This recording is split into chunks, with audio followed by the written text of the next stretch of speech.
రాజశేఖర్ బిడ్డగా నేను ఒక పక్క, రాజశేఖర్ రెడ్డి తమ్ముడిని హత్య చేసిన అవినాష్ రెడ్డి ఒక పక్క ఉన్నాడని షర్మిల సంచలన వ్యాఖ్యలు చేశారు. బద్వేల్ నియోజకవర్గం ఆగమనం నుంచి ఎన్నికల ప్రచారాన్ని షర్మిల ప్రారంభించింది. నా పక్కన సునీత ఉందని, ఆమె తండ్రిని అత్యంత క్రూరంగా హత్య చేసిన హంతకుడు అవినాష్ రెడ్డికి జగన్ టికెట్ ఇచ్చారని మండిపడింది. హంతకులని గెలిపించవద్దు అంటూ ప్రజలను కోరింది. రాజశేఖర్ రెడ్డి బిడ్డగా మీ ముందుకొచ్చాను, ఆశీర్వదించండని షర్మిల ప్రజలకు విజ్ఞప్తి చేశారు.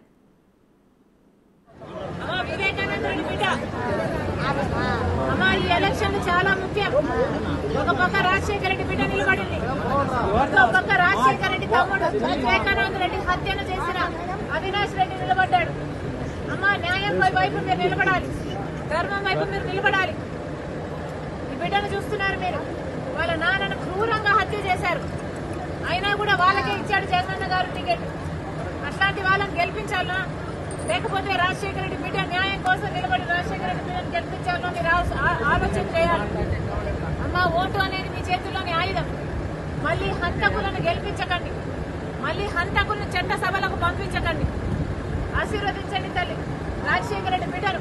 ఎలాగైతే రాజశేఖర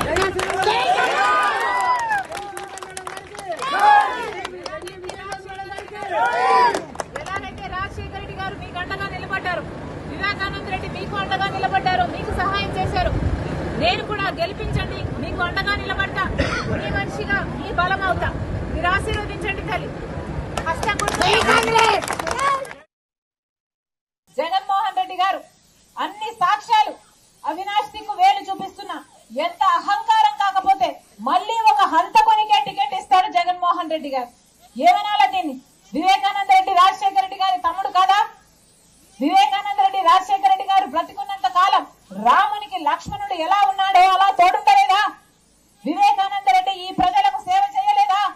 వివేకానంద రెడ్డి దగ్గరికి ఎవరైనా ప్రజలు నాకు సమస్య ఉంది అని చెప్తే వివేకానంద రెడ్డి ఆ మనుషుల్ని తన కారులోనే కూర్చోబెట్టుకుని ఆఫీసర్ల వరకు తీసుకువెళ్లి ఆ పనులు పరిష్కరించిన నాయకుడు కాదా వివేకానంద రెడ్డి?